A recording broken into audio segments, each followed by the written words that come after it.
Welcome to Confident Co-Parenting, building a better life for you and your kids. I'm your host, Jeanne Ward. This show goes beyond co-parenting. It's about self-discovery and personal growth. Separation and divorce can shake your sense of identity, but my goal is to help you feel at ease in your own skin, both as a parent and in your new life. Through engaging conversations, I'll share tips, tools, and mindset shifts to help you build confidence, communicate effectively, and strengthen your self-identity. Let's dive in and see your situation in a new light, because when you thrive, so do your kids. A better future starts now. Hi, everyone. I'm Jeanne Ward, and you're listening to Confident Co-Parenting on Transformation Talk Radio. As you all know, the road to confident co-parenting is one of growth, self-awareness, and information and knowledge. We don't always talk about that. Sometimes I talk about compassion and other things like communication and more of the softer skills.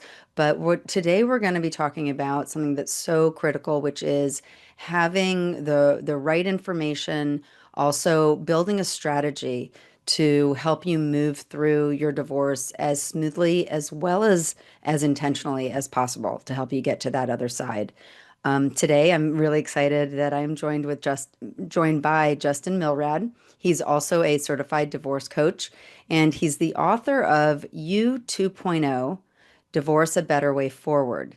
Not only has he written this book that is just full of lots of really hands-on practical information, but he supports it with stories and makes it real and very, very digestible. And not only is it a very easy read to understand how can I make my life better as I'm moving through and post-divorce, but he did get some feedback where people are like, help me implement it even more. And so what he did was he went back and he created a whole workbook to support his book. And that's just, helps you even more so creating this life that you are desiring after divorce. So, we're going to talk about that today. We're also going to talk about all the other amazing things that Justin has done and what brings him here today with us. But the main focus today will be our mindset during and post divorce, your strategy, as well as what it really means to take that next step into the next version of you. So if you're in the thick of divorce or you're post divorce and just still struggling to find your footing, this is the podcast for you. So I'm really excited to welcome Justin. Thank you for being here. Thank you. It's so great to be here with you. It's a pleasure to be here with all the listeners. And, I'm actually genuinely excited to talk about this topic because I truly believe there's a better way to divorce. Yeah. Yeah. And I'm so excited to let you share with us more about how you've brought it to the masses. And so we're going to start by talking about your book and this concept of You 2.0, which is it's just so brilliant because post divorce is a reinvention of who we are. So just to start off with, can you tell us about this concept and how it came to be? Absolutely.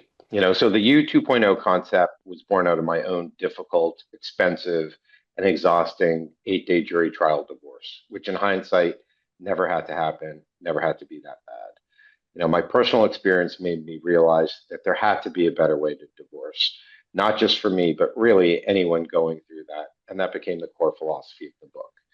The idea of U 2.0, it's really a mindset shift. It's about viewing divorce not as a failure or an ending, but as a transformation opportunity to become the next better version of yourself.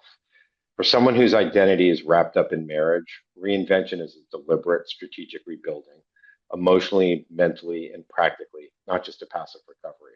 So if you really think about it, we live life on this hamster wheel and we're always so busy just doing things. And you kind of have an opportunity to get off that hamster wheel, look at your life, determine what's working, what you want to be different, and then, you can reinvent yourself. So practical reinvention, it looks like moving from a reactive emotional state to a proactive strategic one, which is a great opportunity for people to really plan the next part of their life. Step one is really about self-reflection, radical honesty, working on yourself. And that's really why I wrote the book and the workbook to help people kind of go through this assessment because we originally just file for divorce and we just kind of drift with the process. Here you get to be a lot more intentional about planning for the short term, the medium term, and the long term. Yeah. Yeah. And I love how you even shared, how it first begins, which is you said reflection was one thing that I caught. And I know how important that is, but also how hard that can be. Um, you also said that a lot of this was born through and from your own experience. How was that experience for you in regards to just having to do that reflection? Was that something that comes naturally to you, or or was it something that you had to learn to be able to get to the next phase of your own personal life? So truthfully, I had to learn it. You would think that we would know that there's this great opportunity to reinvent your life, but you're stuck in it. You're so Yeah. stressed out Yeah. about, am I going to be okay? Yeah. The attorneys immediately get you into operational mode. So it truthfully wasn't until I started working with a divorce coach 3 weeks before our trial that I went from victim mode to survive and thrive Ah, mode. So, when you're in the thick of it, it's really hard to assess. And, I think we're just programmed. Our first phone call should be, to an attorney. But, I would now argue the first phone call should be to a coach because your coach really helps you think through a strategy and how to, best use, your resources and your support group so that it doesn't have to be as painful and that you can kind of, win the future, not win the divorce. yeah, that's such a good point, right? And yeah, win your future for you and for your family, for your kids, Yep. and or the new family that you're stepping into. But yeah, no, no, no, that's really, thank you for sharing that. And that change that you were explaining from victim to victor, that that's a hard one. And, I know that even for myself, I'll just speak for myself, like it's easy to go back into victim mode in many, many scenarios. And I want to share with the audience that Justin, you already had a lifetime, an adult lifetime of being a successful human being, by many people's standards. And one thing I wanted to share because we're having you today talk about strategy and finances is you were a financial planner at one point in your life. You've created a treatment center. You've done these amazing things where, not only are you helping and have helped people with their financial focus and financial stability, but also their mental and emotional health, right? So you've done it all, and so it's interesting that even with your experience that there were moments because a divorce is so challenging where you fell into some struggles yourself. No, no doubt. And I think a big part of it is, your identity is shattered. For Yeah, X number of years, you were known as a husband or wife. You were a caregiver to your kids, you were a caregiver to your spouse. And, yeah, for many of us, we just spent so much time focusing on others, we kind of yeah, forgot about ourselves. And, we weren't necessarily as kind to ourselves. And one of the first things I learned from my own coach was you have to put yourself first. It's a whole analogy of, if you're on a plane, the yeah, oxygen mask, you put it on yourself first and then you put it on, your kids. And I think that's the reality in divorce and radical acceptance is really hard because mm, we envisioned a future and now the future we envisioned is no longer going to be. So we have a yeah, choice, and it's a hard one to execute on, but it's an easy one to deliver on. And that choice is what does your future look like? And I think many of us are focused on the strategy for our case, but we're not focused on the right, strategy for ourselves and for our life. yeah, And I think that's where, working with you or me or other, members of the team yeah. is so critical because it's just not what the attorneys do.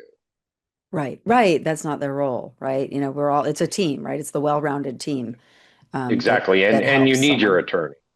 Yeah, I'm not diminishing their value, but they're more the process of divorce, because at some point you get your decree and then you move on and you ask yourself, okay, what's next? Right, right. And what you said got me thinking about it is about taking different steps and having a starting to recreate your identity to eventually have this different identity because even if we're in marriages that are not great and we see that it's moving towards potential separation and divorce, you're still part of a team. You're still part of that couple of that marriage.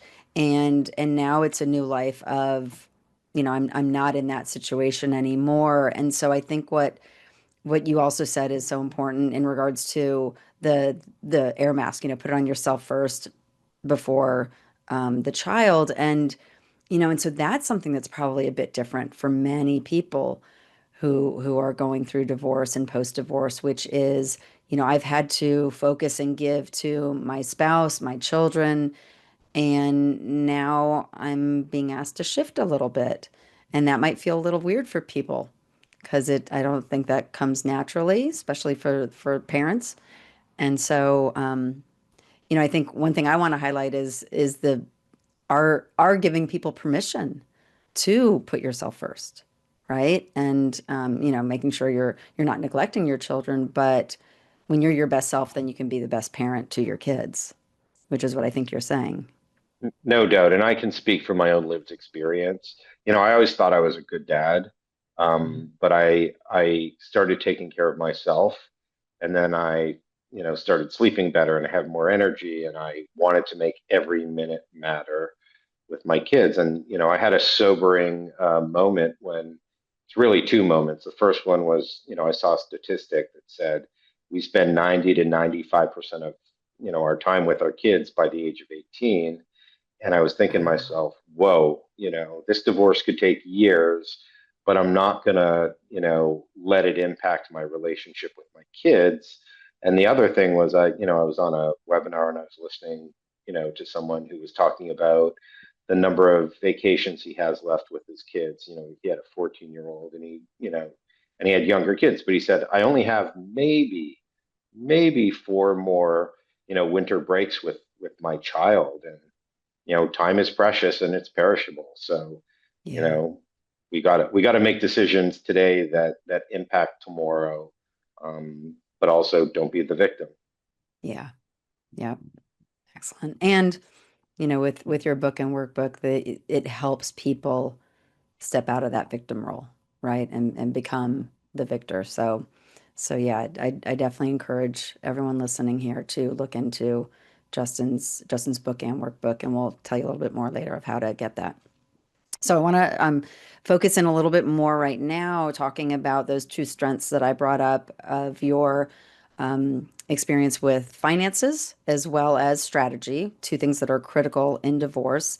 And like I said, you've been a financial planner, you have opened a mental health center, and so you come with this wealth of hands-on information or knowledge and experience. And so I want to talk about both of those two things, but first let's kind of zoom out to the bigger picture of strategy. It's something that's, close to my heart. I did strategy with nonprofits for many years, and one thing that I always started with was the assessment, and sometimes we call it a SWOT, which is the strength, weaknesses, opportunities, threats. Or I would sometimes work with individuals, excuse me, on the side, and I would change that T to challenges. And so for the audience, just for your knowledge, the that assessment, the strengths and weaknesses are internally what we have with as far as our strengths and weaknesses, and then the opportunities, threats, or challenges, or what's in that environment that can impact you, and so it gives you that 360 view of what's going on.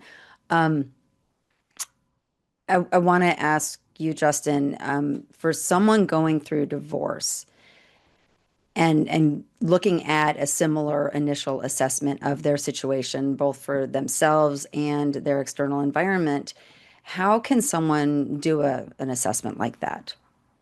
Well, I love that you bring in the model of the SWOT and the SWOT. I think the first step really is the mindset shift, and you're shifting from panic to strategy. There's two questions that come up mostly with my clients. Number one is, am I going to be okay?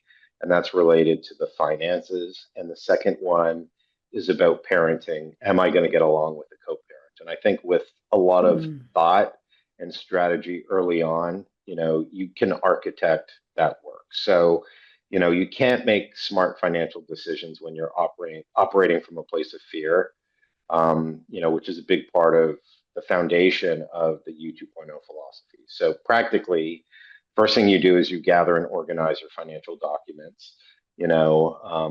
It's your discovery, but you also need to make sure that you put together your own budgets and you start mm, thinking about your short, medium, and long-term goals. And then you also need to understand, what are the realistic outcomes in my state. So if you're in a 50-50 state, you have a pretty good idea of what the law states. So no matter how you feel, you know that this is a good benchmark. And if you're in an equitable division state, you also have a good feeling, and this is where you can really use, your attorney and mediator to know what's going to be okay. And I yeah. always say create two budgets, one for going through divorce, especially if you live in separate homes, and then a post-divorce budget. That way, you have real data to assess your financial needs. And I think this is a real challenge in the process because often people don't see their data or understand their data until they're in mediation. Mm, And, a dollar of retirement savings is the same as, a dollar in the bank or in an investment account. So, yeah, you know, yeah. that's why kind of mapping, the needs. And then there's the whole practical part about co-parenting. It's what type of parent do I want to be? How am I going to work with the other co-parent? And then how do I take away any possible ambiguity or areas of potential conflict that I can negotiate now? And, Mm, that's where someone like, with your skill set is so absolutely critical thank because you. that's what causes a lot of stress, Yeah. amongst the parents. And we both know there's data on this. There's long-term longitudinal studies that say it's not the divorce process that just Yeah. destroys and hurts kids. It's how parents handle them. So Yeah. try and solve as many things as possible early on, all the way to, possibly even in college. But, things that lawyers don't often talk about are, driving lessons. If there's going to be a car, some trips for school, things like that are real and do come up that can Yeah. create conflict if they're not discussed. Yeah, you've brought up some really great things to think about. Like you said, a car, if someone has a 2 and a 5-year-old, they're probably not even thinking about that during the No. divorce, right? And I love how you recommend the two different budgets. Never would have thought of that. So excellent. Thank you. I'm going to shift now into a focus on the little bit more focus on the finances, especially because, like you said, it's you know such a focus during the divorce as well as post. Um, Yep. with with the I want to go step by step with a few questions. One is what is the very first thing someone should do? I know you mentioned about gathering documents in the budget.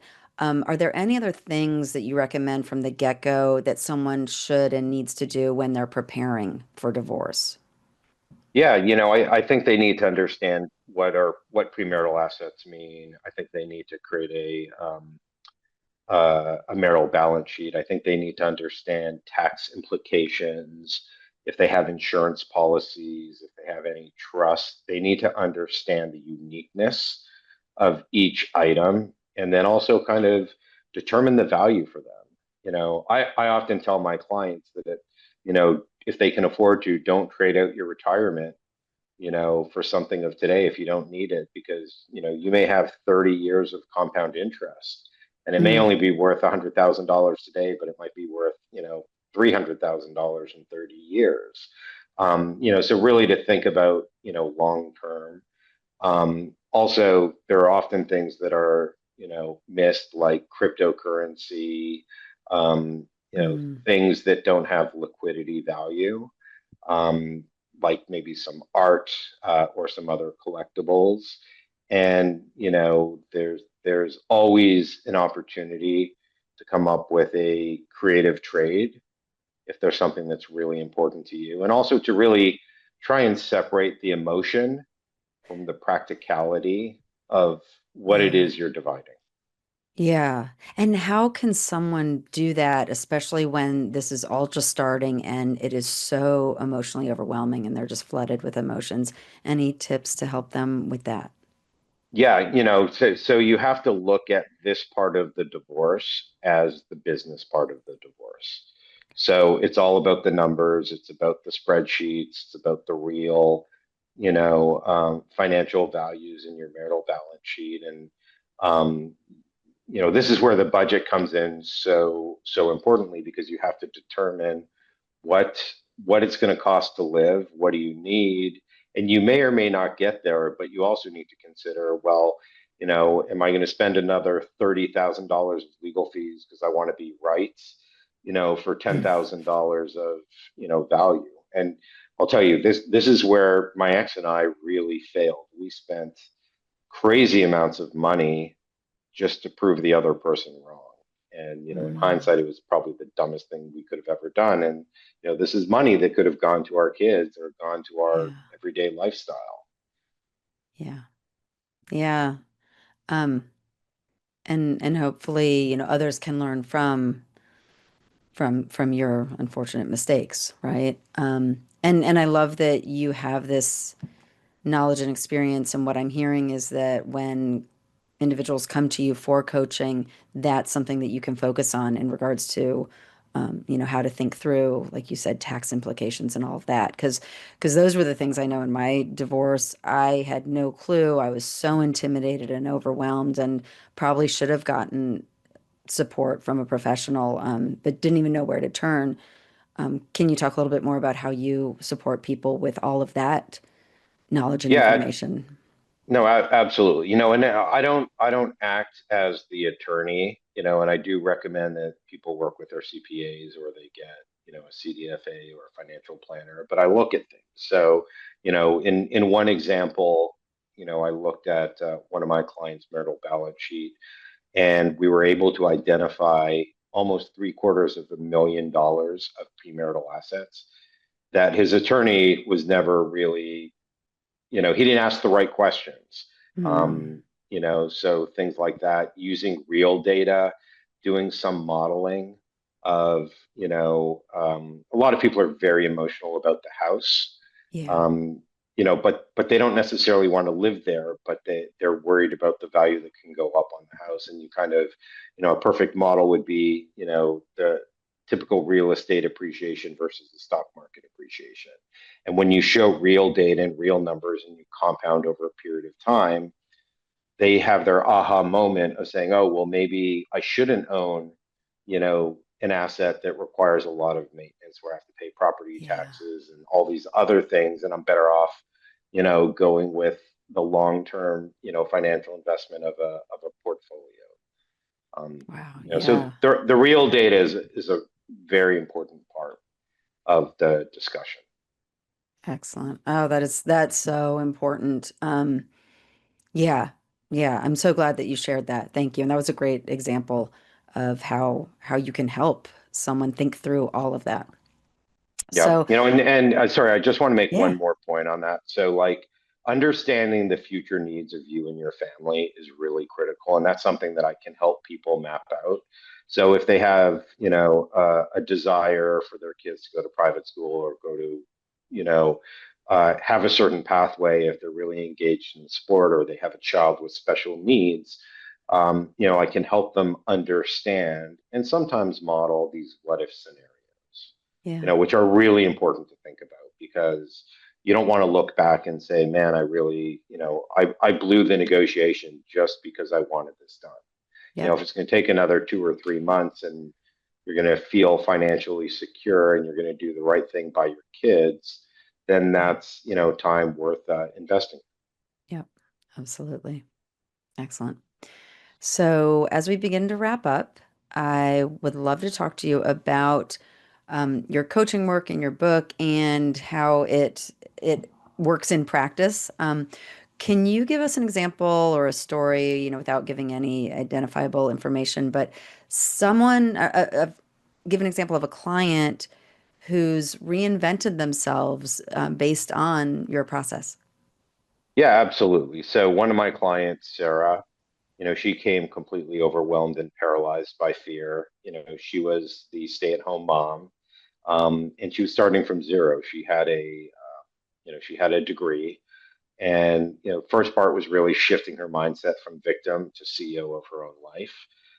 We worked on a resume. We talked about her strengths and opportunities and tried to market or figure out to map it to the current market.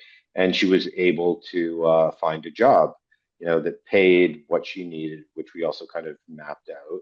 Hmm.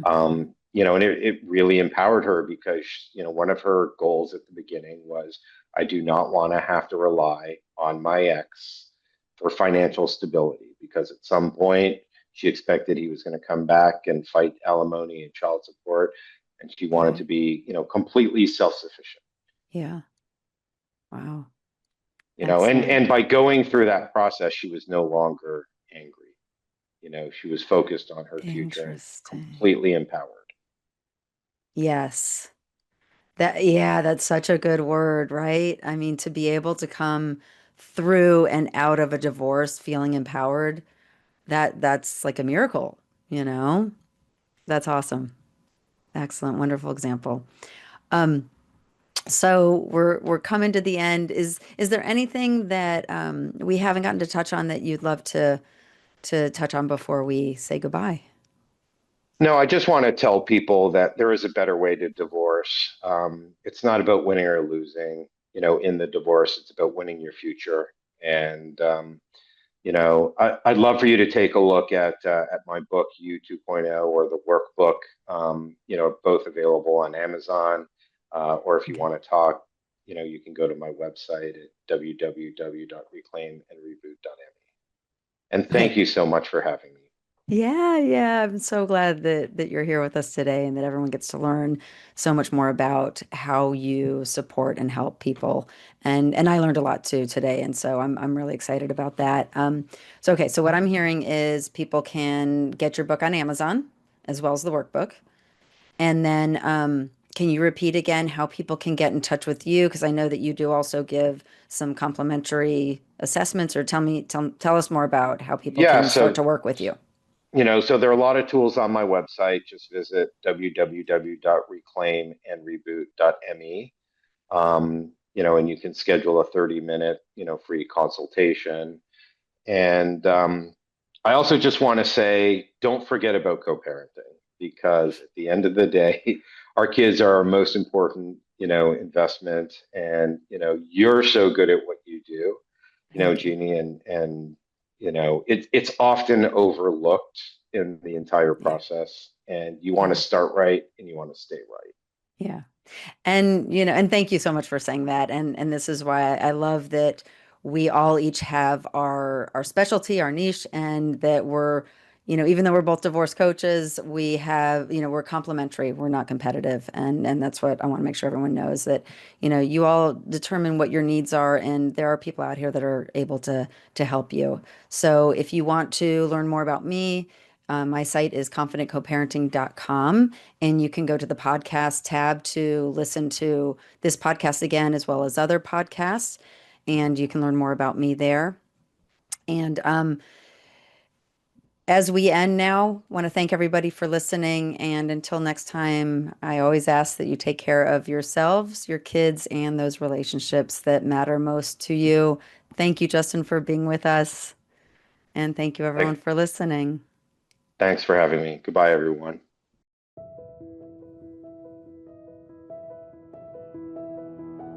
You've been listening to Confident Co-Parenting.